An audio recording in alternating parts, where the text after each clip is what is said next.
Hi my dear subscribers. Port ముసుగులో భూదందా.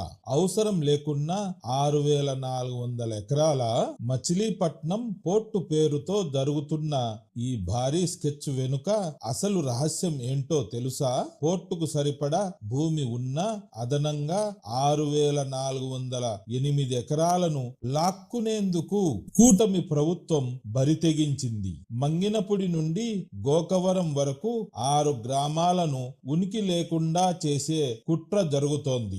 మొదటి దశలో 4,168 ఎకరాలు, రెండో దశలో 2,239 ఎకరాలు సేకరించబోతున్నారు. ప్రశ్నించే వారిపై ముందే చర్యలు తీసుకోవాలని అధికారులకు రహస్య ఆదేశాలు అందాయి. ప్రభుత్వం నేరుగా కాకుండా ఒక ప్రైవేటు బృందంతో సర్వే చేయించి బ్లూ ప్రింట్ కూడా సిద్ధం చేసింది.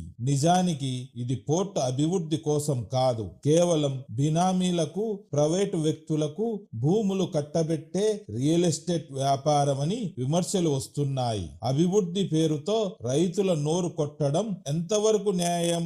ఈ భూదందాపై మీ అభిప్రాయం ఏంటి? కామెంట్ చేయండి. రైతుల పోరాటానికి మద్దతుగా ఈ వీడియోను షేర్ చేయండి. మరిన్ని పొలిటికల్ అప్డేట్స్ కోసం మన ఛానల్ ను సబ్స్క్రైబ్ చేసుకోండి.